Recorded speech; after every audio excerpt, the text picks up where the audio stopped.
Hoy es la última de las predicaciones en esta serie de 3 que hemos estado viendo acerca de los tiempos finales, porque todos sabemos que estamos en los tiempos finales. Números 13, 1-3.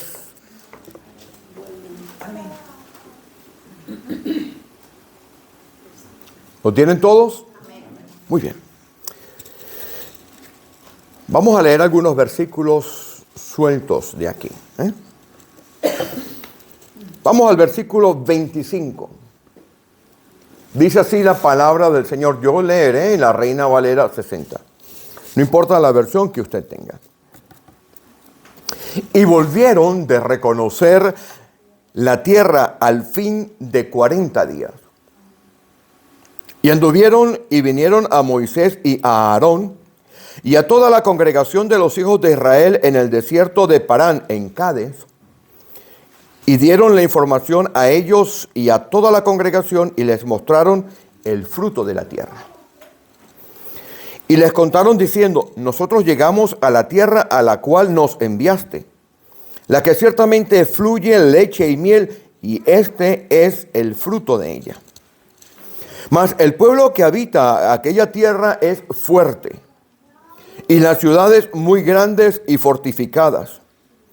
Y también vimos allí a los hijos de Anac. Amalec habita el Negev, y el Eteo, el Jebuseo y el Amorreo habitan en el monte, y el Cananeo habita junto al mar y a la ribera del Jordán.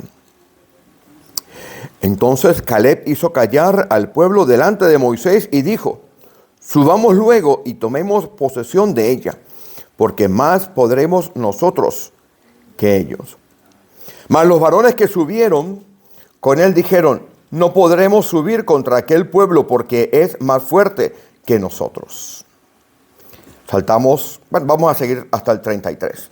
Y hablaron mal entre los hijos de Israel de la tierra que habían reconocido, diciendo: la tierra por donde pasamos para reconocerla es tierra que traga a sus moradores. Y todo el pueblo que vimos en medio de ella son hombres de grande estatura. También vimos allí gigantes, hijos de Anac, raza de los gigantes. Y éramos nosotros, y a nuestro parecer, como langostas, y así les parecíamos a ellos. Vamos a orar un segundo. Bendito Padre Celestial, venimos delante de ti para agradecerte por la oportunidad de poder hablar de tus cosas, de tu palabra revelada en la Escritura. Hoy, Señor, reprendemos al diablo en el nombre de Jesús. Le echamos fuera de cualquier lugar de esta congregación, de cualquier pensamiento, de cualquier intersectación de pensamiento o de palabra, para que tu mensaje pueda ser entendido y predicado según la dispensación de tu Espíritu Santo obrando en la vida de los santos. Y pedimos, Señor, que cuando meditemos en tus cosas, Señor, que cada palabra que digamos glorifique tu nombre, exalte tu reino y magnifique la figura de Cristo. Y pedimos que las meditaciones de nuestros corazones y los dichos de nuestras bocas sean agradables a ti. En el nombre de Jesús. Amén. Amén. Pueden sentarse los hermanos.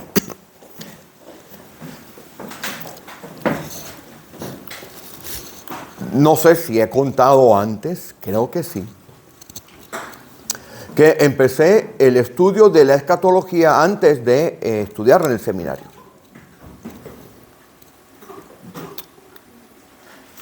El tema de escatología siempre me ha gustado. En la teología hay como especializaciones como hay en los médicos. No, usted va a un médico y tiene un médico para una cosa, un médico para otra cosa.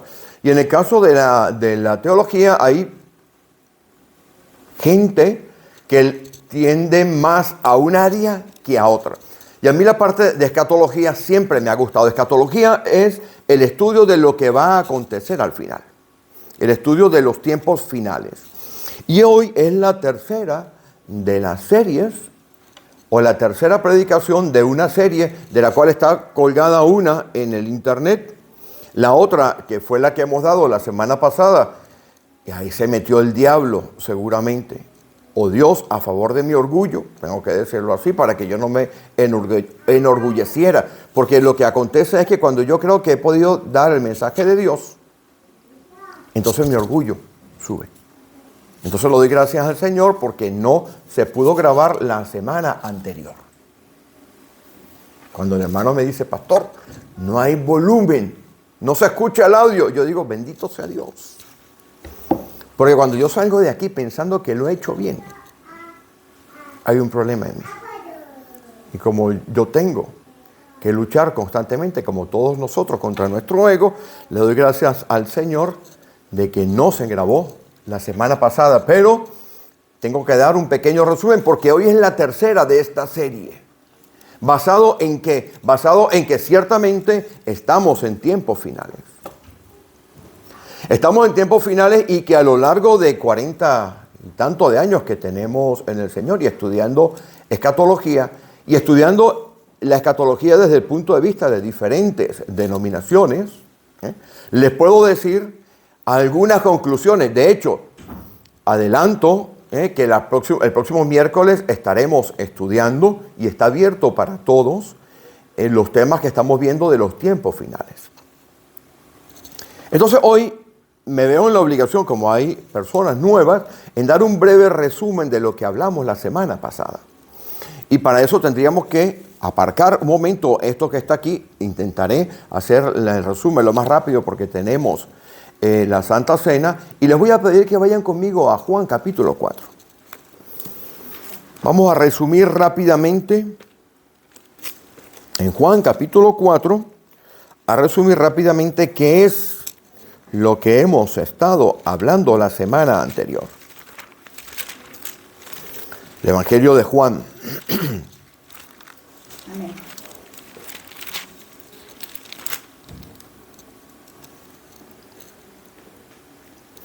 El versículo 4 del capítulo 4 dice: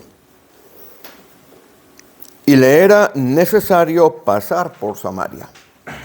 La palabra necesario, como estábamos explicando la semana pasada, es la palabra dei, que es la que significa el peso, la carga de hacer alguna cosa.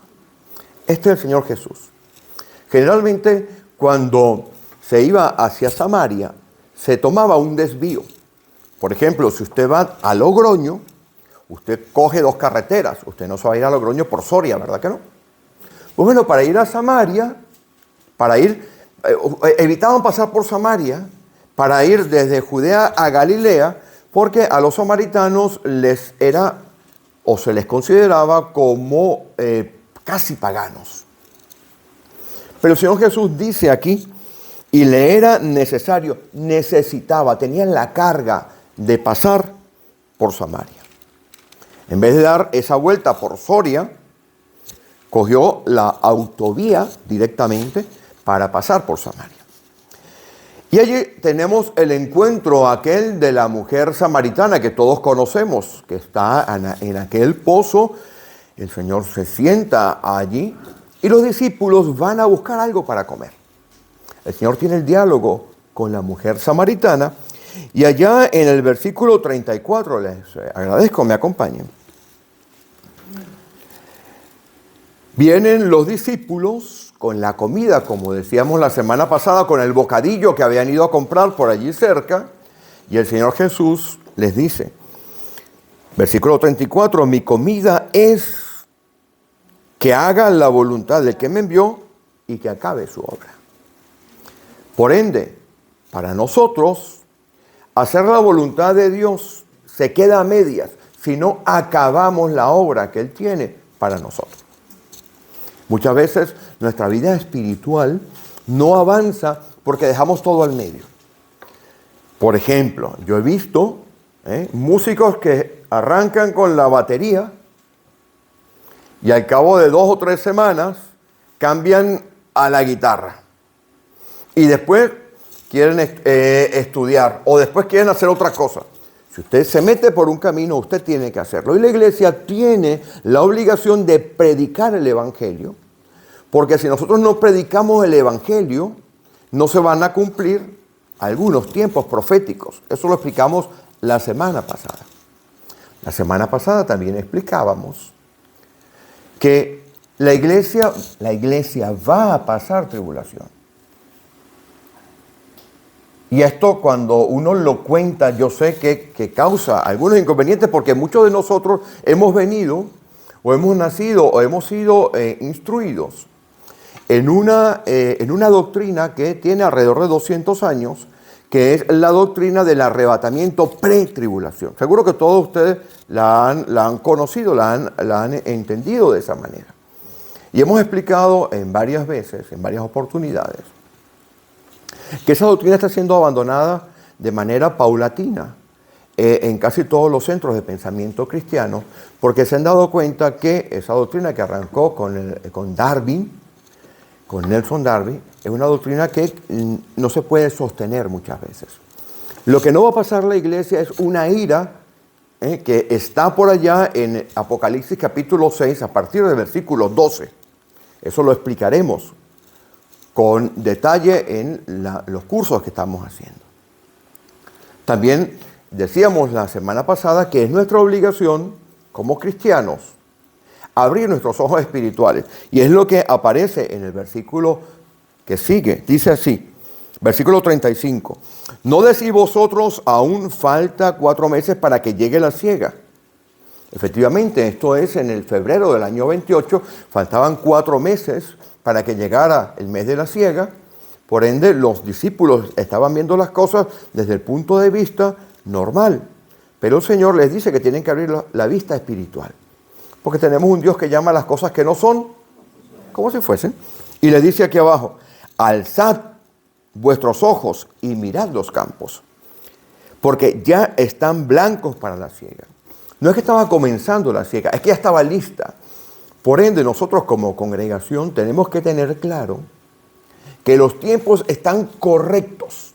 Los tiempos espirituales están dados para que salgamos a hacer una obra, porque somos nosotros embajadores de Cristo. El reino de los cielos se expresa en la tierra a través de la iglesia. No esta solamente, de todas las iglesias que consideran que Jesucristo es el Señor, que el Espíritu Santo guía la iglesia y que Dios es el Padre soberano. Cuando usted tiene una iglesia que comulga con esas 3 verdades fundamentales, está obligada esa iglesia a predicar el Evangelio, porque es necesario que sea predicado el Evangelio, como dice Mateo, ¿verdad? A toda nación. Y luego, ¿qué dice? Venga al fin. Muy bien, dicho esto, entonces volvemos.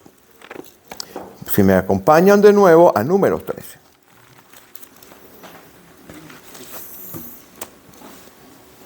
¿Tienen? ¿Qué nos espera a nosotros? ¿Qué nos espera los próximos meses? Hemos explicado en la número 1 que está allí, o en la predicación número 1, que fue hace 4 domingos, porque un domingo no pude venir en virtud de estar en el funeral de nuestro hermano, el que ya fue llamado por el Señor. En el 1 explicábamos que hay que leer en casa Isaías 17, hay que leer en casa el Salmo 83, porque en este momento esa guerra que se está dando allí en Israel es una guerra de orden espiritual. Y que si vemos que hay un ataque de los países del norte de Israel, que son Líbano y Siria, si esos 2 países atacan a Israel con todo lo que tienen, e Israel responde destruyendo Damasco y Beirut, estarían cumpliendo todas aquellas cosas que aparecen en Isaías 17, y estaríamos entrando también en el cumplimiento del Salmo 83, Ezequiel 39, Zacarías 13 y 14. Y esto significa que se estaría pavimentando el tiempo político, todo es espiritual, ¿ok? Para un tratado de paz, y ustedes saben que ese tratado de paz va a traer a un señor que todos conocemos, que se nombra por allí, que le llaman el anticristo. ¿Va? Ahora, ¿A qué nos enfrentamos nosotros? ¿Qué tenemos que hacer? Esta porción de aquí, que fue escrita, porque Números se escriben más o menos 1300 años antes del Señor. Esto está probado que existió, esto pasó. Hay una estela de piedra que es del año 1291 antes de Cristo, en la cual es la primera vez que aparece la inscripción de la palabra de Israel y que concuerda con el tiempo de la dinastía número 19, donde existía dos ciudades que se llamaban Pitón y Rameses. ¿Han escuchado hablar de eso antes, verdad? Aquellas eran... ¿Usted lo ha escuchado, Johnny? Vale, vamos a eso. Si me permiten, voy a profundizar en algunas cosas porque quiero que ustedes salgan de aquí, así lo hagamos tipo estudio bíblico, quiero que salgan de aquí con la certeza de lo que estamos hablando. Vamos a Éxodo entonces.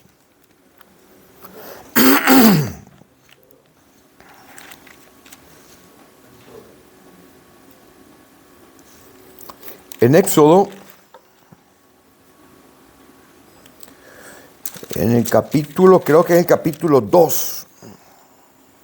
Sí, en el capítulo 1, versículo 11 de Éxodo, hay dos ciudades, Pitón y Rameses. Dice así: entonces pusieron sobre ellos comisarios de tributos que los molestasen con sus cargas y edificaron para Faraón las ciudades de almacenaje Pitón y Rameses. Esto sucede, Éxodo 1:11.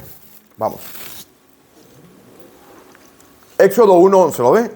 Estas dos ciudades existieron durante la dinastía número 19 de los egipcios, que se coloca entre el año 1300 y el año 1200 antes de Cristo. Por ende, Ramsés II es el faraón, aquel que persiguió al pueblo de Egipto. Todo esto está claramente definido, probado arqueológicamente.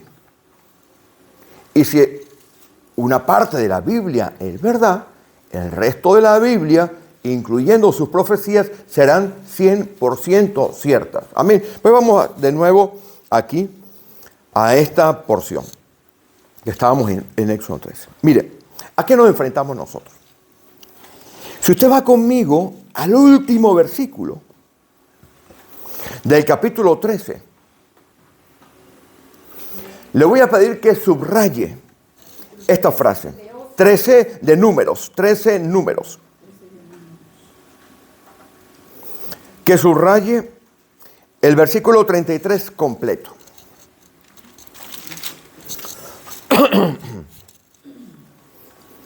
Esta historia transcurre así. Salen del desierto y llegan a un lugar llamado Cades Barnea. Ese lugar existe. El pueblo de Israel en ese momento podría estar cerca de 3 millones de personas, de los cuales había más o menos 603,000 hombres que podían combatir. En Éxodo 17, habían tenido una pelea con un pueblo llamado los amalecitas.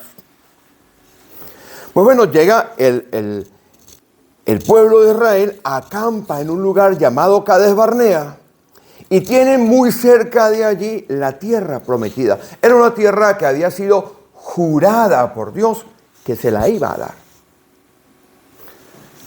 Tenemos que entender todo esto en clave espiritual.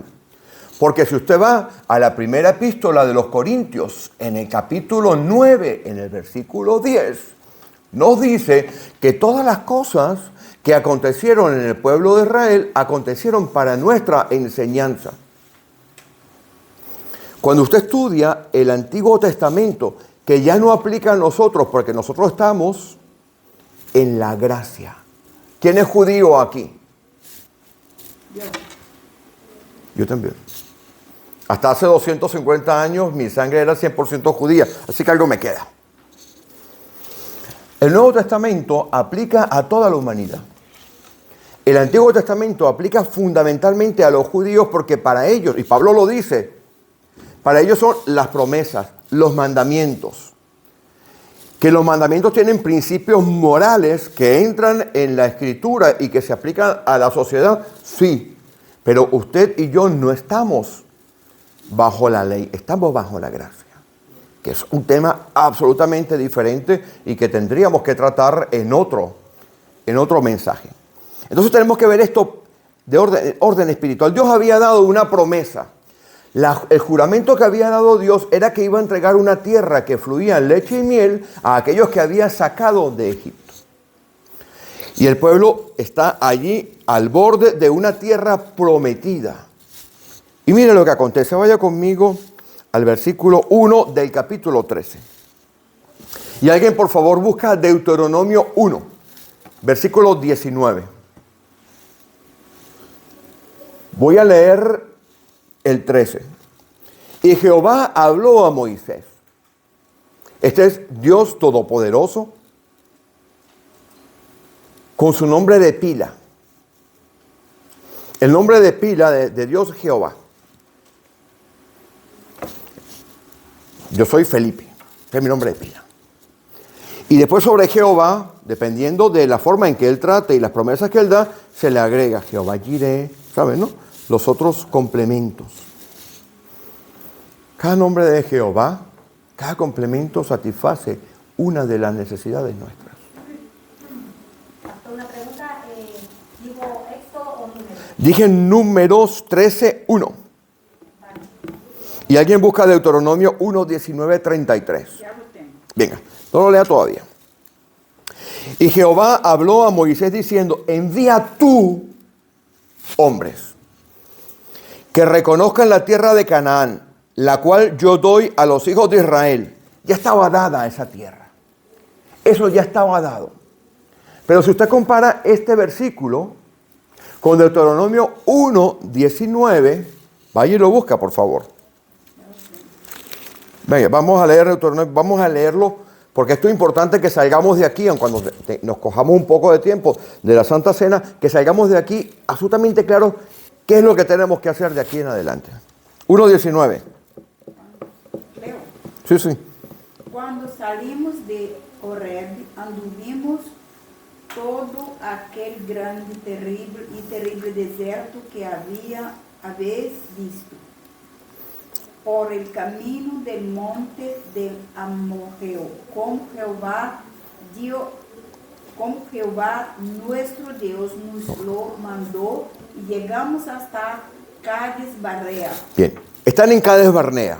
Eso es un punto estratégico del desierto. Voy a seguir leyendo yo. Dice 20. Entonces os dije, este es Moisés hablando. Habéis llegado al monte del Amorreo, el cual Jehová nuestro Dios nos da. Es decir, ese monte, esa posesión estaba dada. Mira, Jehová tu Dios te ha entregado la tierra, sube y toma posesión de ella como Jehová, el Dios de tus padres, te ha dicho, no temas ni desmayes. Ahora mire el versículo 22 y compárelo con lo que hemos leído de Números.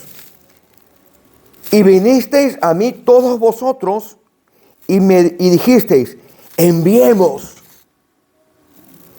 varones delante de nosotros que nos reconozcan la tierra y a su regreso nos traigan razón del camino por donde hemos de subir y de las ciudades a donde hemos de llegar. Si usted va al Números 13, usted verá que en el versículo 2 dice, envía tú, que Jehová le dice a Moisés que envía.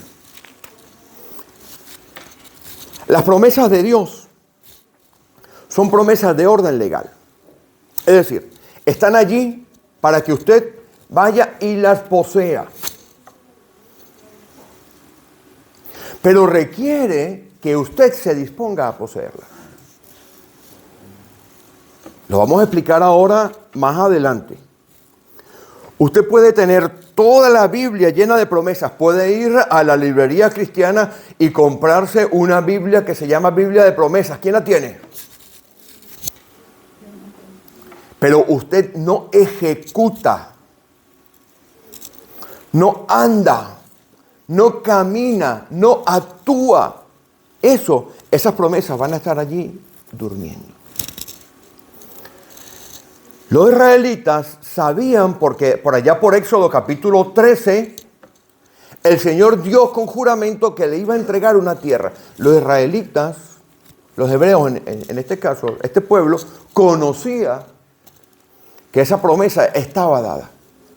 Y cuando llegan a Cades Barneas y ven lo que está al frente, ven aquella tierra que fluye leche y miel, se acercan a Moisés y le dicen: oye Moisés, ya estamos al frente de lo que nos corresponde. Vamos a hacer una cosa, vamos a buscar unos hombres y nos los vas a enviar de manera tal que nos digan por cuál camino vamos a ir, nos digas en cuáles ciudades nos vamos a quedar, nos cuenten toda la historia. A Moisés le parece bien eso, va a donde el Señor, y el Señor, porque Moisés tenía esa relación con el Señor, y el Señor le responde en Deuteronomio, como hemos leído, envía hombres, le da el permiso. ¿Qué es lo que hace el pueblo? Se nombran 12 hombres, la tribu de Leví no estaba allí, porque sale la tribu de Leví y entran. Sale la tribu de Leví, la tribu de José, porque dice que uno por cada hombre, representativo de todo lo que significa una congregación. Dice que escogieron 12 hombres, que eran 12 tribus de Israel, pero recuerden que había 2 tribus que no recibieron la heredad directamente. La tribu de José, sale la tribu de José y entran Efraín y Manasés, y para completar el número 12 tiene que salir la tribu de Leví, que es la tribu sacerdotal. Si alguno de ustedes tiene el apellido Ramírez entre sus antepasados, probablemente usted provenga de alguna rama judía de los sefarditas. Y estos se organizan y se van a reconocer la tierra. Pero cuando regresan, y volvemos otra vez, si les parece bien, a Números, cuando regresan se encuentran con un problema. Y el problema es el mismo que usted y yo nos conseguimos cuando intentamos predicar el evangelio allá afuera. Salimos de aquí, ¡oh, qué predicación tan buena! Voy afuera, eso sí, me voy a comer esas calles repartiendo folletos y hablando. Y a la primera de cambio empiezan a temblar sus rodillas. ¿Por qué? Lo voy a explicar, aquí está el número. Recuerden que tenemos que ver todo esto de orden, desde el punto de vista espiritual. Vaya a Números 33.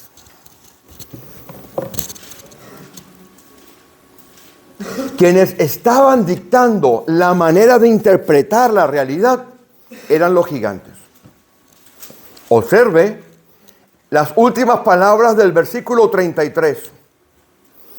Y así les parecíamos a ellos. Es decir, capítulo 13 de Números, las últimas palabras del versículo 33. 13:33. Sí. Dice, y así le parecíamos a ellos. Miren, mi hermano, mi hermana que está hoy aquí. ¿Usted sabe cuál es el gran problema de la iglesia? Que dejamos que otros definan nuestro pensamiento. Los gigantes, los hijos de Anac, que ahora voy a explicar qué es esto. Los hijos de Anac estaban definiendo el pensamiento y la manera de entender las cosas de aquellos 10 espías. Regresaron 12, recuerdan bien, y los 12 habían hecho lo siguiente. ¿Me van siguiendo? Usted tiene que salir por allí. Y ahora lo vamos a explicar, con la certeza de que usted no puede poner sus ojos normales delante de su vista espiritual. Si usted pone su vista normal delante de su vista espiritual, apaga y vámonos, porque no vamos a poder enfrentar lo que viene por delante. Miren lo que esta gente se consiguió, estos hombres de estos 12 espías. Vayan conmigo al número 13. Voy a tener que decir 13. Al número 13. El capítulo 13. Versículo 17. Los envió pues Moisés a reconocer la tierra de Canaán, diciéndoles, subid de aquí al Negev y subid al monte. Moisés sabía por dónde tenían que ir. Porque esa tierra, ese desierto del Negev, toda esa región ya la había andado un señor llamado Abraham. ¿Han escuchado a Abraham? Vale. Ella sabía, Moisés sabía. Moisés había recibido revelación de parte de Dios, porque Moisés hablaba con Dios, se enteraba de muchas cosas. Moisés era el intermediario y Moisés sabía lo que había allí. Dios se lo había prometido. Tanta era la relación que había de Moisés con el Señor, que sabe usted que el rostro de Moisés brillaba y tenía que ponerse un velo. Versículo 18. Observen la tierra cómo es y el pueblo que la habita, si es fuerte o es débil, poco o numeroso. ¿Cómo es la tierra habitada? Le dio completamente una instrucción de lo que tenían que ir a mirar. Si es buena o mala, cómo son las ciudades habitadas, si son campamentos o plazas fortificadas. ¿Cómo es el terreno? Si es buen terreno o no es mal, o es mal terreno. Si hay árboles. Dice, y esforzaos y tomad del fruto del país. Y era el tiempo de las primeras uvas. Ahora miren lo que aparece aquí. Vamos al versículo 22. Y subieron al Negev y vinieron hasta Hebrón. Esta ciudad era terriblemente importante para ellos, para los judíos, porque en Hebrón habían enterrado a Sara, en la cueva de Macpela, a Sara y a Abraham. Ahí estaban los cuerpos de Sara y de Abraham. Esto era terriblemente importante. Y él los manda por ese camino porque sabían que estaba allí algo que representaba para ellos algo muy importante. Como por ejemplo, para usted es importante predicar en su trabajo, o para usted es importante predicar en donde estudia, o en su edificio. Cuando usted va a predicar allí, mire lo que se encuentra. Y subieron al Negev, vinieron a Hebrón, ahí estaban 3 gigantes. Esos que más adelante son los que les indican la manera de pensar. El miedo se lo metieron ellos. Nosotros no podemos dejar que los gigantes dicten nuestra manera de pensar. ¿Me van siguiendo, no? Yo lo voy a decir ahora cómo podemos cambiar eso.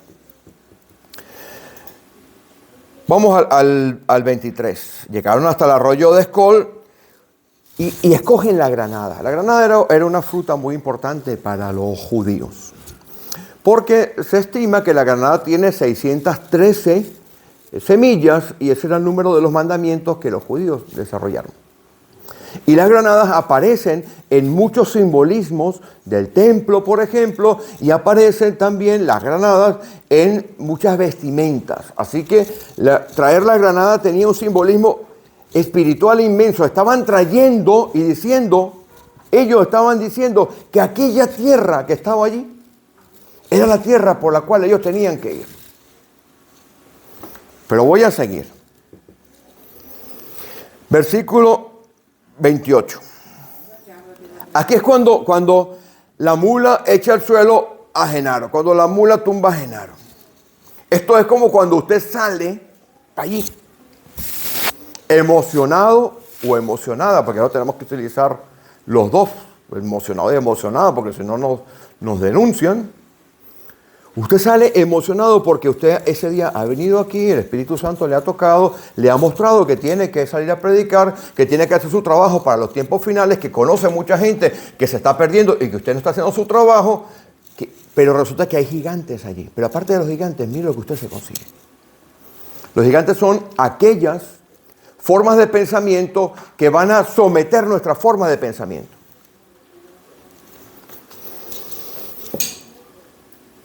Versículo 28, mas el pueblo que habita aquella tierra es fuerte y las ciudades muy grandes y fortificadas. Si usted fuese a Deuteronomio capítulo 1, la impresión que tenían ellos es que las ciudades llegaban hasta el cielo. Si usted ha leído Deuteronomio capítulo 1, en el versículo 28 le dice que las ciudades iban hasta el cielo. Es decir, para ellos aquello era imposible de acometer. Y también vimos allí a los hijos de Anac. Tuvieron conversación con ellos. Es evidente que tuvieron conversación con aquellos grandulones. Anac significa que tiene el cuello largo. Algunas versiones que usted va a conseguir por allí, seguro que lo va a conseguir en el internet, le van a decir que los ananitas o anaquitas son descendientes de aquellos que están en Génesis capítulo 6, versículo 4. ¿Han escuchado hablar de los Nefilim? Seguro que también han escuchado hablar que los hijos de Anac venían de los Nefilim. Vamos a ver rápidamente si es verdad o no. Vayan conmigo al 6:4. Génesis 6:4. Estoy tardando un poco porque tengo que ir bordando esto para que podamos terminar y salir de aquí solamente claro. Versículo 4 del capítulo 6 de Génesis dice: había gigantes en la tierra en aquellos días. La palabra gigantes allí son los Nefilim. Pero voy a seguir leyendo. Y también después que se llegaron a los hijos de Dios, los hijos de Dios a las hijas de los hombres y le engendraron hijos. Estos fueron los valientes que desde la antigüedad fueron varones de renombre. A causa de los Nefilim, de toda esta maldad que había, Dios decide cortar a la tierra y mandar el diluvio. Ya lo saben ustedes. Algunos rabinos dicen que por la vía de las esposas, no de Noé, de las esposas de los hijos de Noé, se mantuvo la raza de los Nefilim. Y si usted mira, David se enfrenta por allá en segunda de Samuel, creo que es el capítulo 15, David se enfrenta, en primera de Samuel 17 se enfrenta a un gigante, ¿se acuerdan? Goliat. Pero en segunda de Samuel, él se vuelve a enfrentar a otro gigante, que era un gigante muy, muy valiente, muy fuerte, que se llamaba Isbet Sanidot, creo que se llama. Búsquelo, yo lo doy la cita ahora más tarde. O sea que sí estaban los gigantes allí. No se puede decir con certeza que sean los Nefilim, pero eran gente de gran estatura. De hecho, en la escritura aparece un rey que se llamaba Og, que era muy grande, que tenía una cama muy, muy grande. Estos son los gigantes que en la parte de afuera de nuestra vida nos constriñen para nosotros hacer la obra de Dios. Volvemos a Números 13. Pero miren lo que había. Versículo 29. Estaban los amalecitas. Los amalecitas fueron los enemigos tradicionales del pueblo de Israel. Usted va a predicar en su trabajo y seguro que siempre en su trabajo, siempre hay una persona en el trabajo que nos hostiga. ¿Sí o no? Ah, usted es cristiana. Y se mantiene en un hostigamiento constante.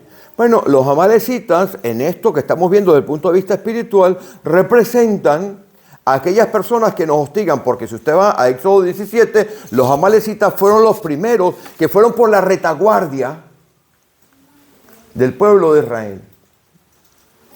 Ahora, el grupo que sigue: el eteo, el jebuseo, el amorreo y el cananeo. El eteo es el grupo pagano, estamos viendo en clave espiritual, el grupo pagano que le va a llevar a usted, le va a poner la tentación de lo sexual. El eteo, los hititas. En el Antiguo Testamento eran aquellos que tenían prácticas paganas de orden sexual. Seguro que en su trabajo va a conseguir usted uno, o donde está estudiando, uno que le echa los chistes verdes. ¿Sabe lo que son los chistes verdes? O que siempre le quiere mandar a usted figuritas, imágenes, videos y cosas que no son. Mire, esto es clave espiritual. Tenemos los de afuera, los gigantes que tratan de hacer que pensemos como piensan ellos. Esto es el mundo que tenemos alrededor. Después tenemos los eteos, los que van a tratar, bueno, los amalecitas, los que nos hostigan. Después tenemos los eteos, que son aquellos cuyo hablar, cuya manera de pensar siempre nos quieren llevar a la tentación sexual. Pero ahora tenemos otro grupo que está aquí abajo. Este grupo está compuesto, en realidad todos estos son cananeos.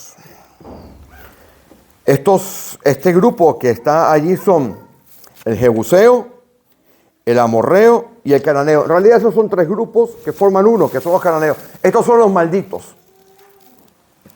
Porque estos vienen de la rama de Cam. Noé tuvo hijos y uno de los hijos se llamaba Cam, y ese hijo, después de que Noé se echó unos tragos, porque saben ustedes que Noé fue el primer borrachín de la tierra, ¿no? Este hijo fue maldecido. Bueno, pues espiritualmente hablando, usted va a conseguir que cuando usted vaya a predicar el evangelio, usted va a enfrentarse a esta gente.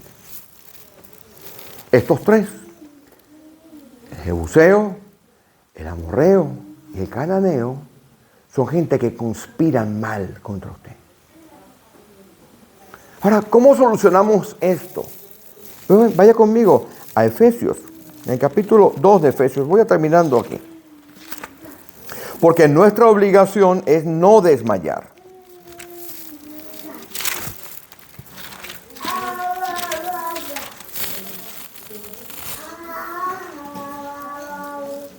¿Tienen?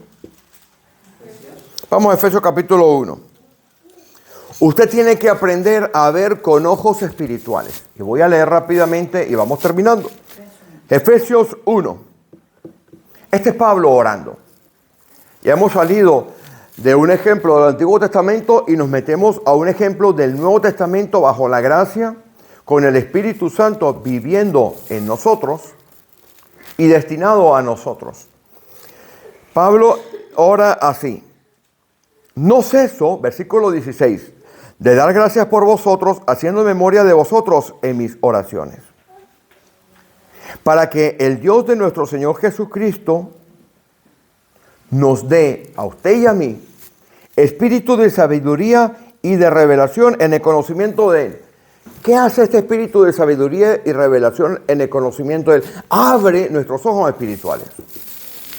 Cuando usted pone los ojos físicos delante de los ojos espirituales, usted está en un problema. Porque cuando estén los gigantes afuera, cuando estén los eteos, cuando estén los cananeos afuera, usted no va a poder llevar el evangelio. Es más, usted podrá posiblemente ser enredado en las artimañas de ellos. Pero voy a seguir aquí. El versículo 18 nos dice, para que sepáis la esperanza y las riquezas. Quiero decirle que espiritualmente usted es multimillonario. Cuando los ojos de su entendimiento se abren, sus ojos espirituales, usted puede ver una riqueza espiritual enorme. Esto es lo que está pidiendo Pablo. Y esa riqueza espiritual le da a usted lo que dice el versículo 20. Nos sienta en los lugares celestiales, pero en el versículo 19, versículo 20, en la parte de arriba, dice que el cual operó en Cristo resucitándole de los muertos. Es decir, usted va a tener la riqueza de tener en usted un espíritu que reversa las cosas, lo que es natural. Ojo con esto. Lo natural era la muerte. ¿Me va siguiendo? Pero ese espíritu reversó la muerte. El espíritu que operó en Cristo resucitándole de los muertos. Cuando usted ora a Dios, cuando usted somete su vida a Dios y viene ese espíritu de sabiduría y revelación en el conocimiento de Él, usted sabe que usted es multimillonario o multimillonaria desde el punto de vista espiritual.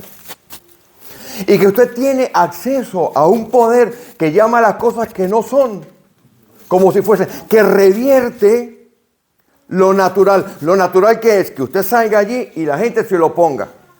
Pero este espíritu que operó en Cristo, resucitándole de los muertos, es decir, reversando lo natural, va a operar en usted. Y usted va a poder salir allí y reversar aquello que es natural en el mundo de afuera. La perversión, la animadversión, y por eso usted va a poder ser más que vencedora, hipernicao, más que vencedor. Para nosotros poder cumplir la gran comisión, tenemos que tener este espíritu de Dios operando en nosotros en toda la plenitud de lo que es. Vuelvo a leerlo ahora de un solo tirón. Recuerde, un espíritu que reversa, el espíritu de Dios, que reversa lo natural, que lo echa para atrás, que llama a las cosas que no son como si fuesen. No, a esa persona yo no le puedo predicar. Está endemoniado. Lo único que cuando yo me acerco, o me insulta, o me manda chistes groseros, o... No. Usted tiene, operando en usted, este espíritu. Pero primero tiene que abrir los ojos del entendimiento. Lo leo de un tirón. Ya terminamos con esto. Versículo 17. Para que el Dios de nuestro Señor Jesucristo, el Padre de gloria, os dé espíritu de sabiduría y de revelación en el conocimiento de Él, alumbrando los ojos de vuestro entendimiento, para que usted entienda, para que sepáis cuál es la esperanza a que Él os ha llamado y las riquezas de la gloria de su herencia en los santos. Usted es heredero y heredera de una riqueza espiritual, de unas proporciones máximas que no usamos. El pueblo de Israel no entró porque estaban las promesas de Dios allí y no fue a cogerlas. Usted tiene que salir a agarrar esta promesa. Tiene que salir de aquí agarrando esta promesa. Versículo 19. Y cuál la supereminente grandeza de su poder para con nosotros, los que creemos, según la operación del poder de su fuerza, esa fuerza que operó en Cristo, resucitándolo y sentándolo. ¿Y sabe quién está sentado con Él? Usted. Porque la Escritura dice que usted y yo estamos sentados en lugares celestiales con Cristo en Jesús. Pero vivimos una vida, ¿sabe cómo? ¿Quiere que se la diga? Miserable. La más pequeña tentación nos tumba. El problema más pequeño nos desanima. Cualquier cosa que no va según lo que son nuestros propios criterios nos hacen pensar que Dios no existe. Así no podemos salir a presentar batalla en lo que queda del tiempo de la dispensación de este siglo. Pero mire un poco más. El versículo 21 dice que quien está por encima de todas las cosas es Jesucristo. Dice, sobre todo principado de autoridad y poder y señorío. Es decir, cuando Él manda, todo el mundo tiene que obedecer. Y sobre todo nombre que se nombra no solo en este siglo, sino también en el venidero. Y sometió todas las cosas bajo sus pies y lo dio por cabeza sobre todas las cosas a la iglesia. Mi hermana y mi hermano, usted quiere vivir una vida victoriosa. Usted quiere que los gigantes de afuera no le dicten la manera de pensar. Usted quiere que llevar el evangelio, que es nuestra obligación. Usted quiere vivir una vida de verdadero cristiano. Pues tenemos que orar a Dios para que los ojos de nuestro entendimiento se abran y sepamos la riqueza que tenemos espiritual y ese poder que llama a las cosas que no son como si fuesen. Una iglesia que no tiene milagros. Una iglesia que no vive en el Espíritu es una iglesia muerta. Y mucho me temo, mis hermanos, que estamos falleciendo poco a poco porque el mundo nos está dictando la manera de pensar. Termino con esto. Hablaba con una familia de la iglesia en Tudela. Y esta familia está enfrentando una situación muy compleja. Y la está enfrentando única y exclusivamente porque no está dejando que los gigantes, es decir, la sociedad, nos dicte la manera de pensar. Y quiere que le diga una cosa, a la larga, esta familia saldrá victoriosa. Le puedo decir porque las promesas de Dios siempre son en Él sí y en Él amén. Recuerde, usted es diferente de los demás. Si usted no quiere ser diferente de los demás, no vaya a ninguna iglesia. Pero si usted va a una iglesia, está yendo al lugar más peligroso del mundo, porque le hablan la verdad. Y al que mucho se le dio, mucho se le pide. Amén. Vamos a orar.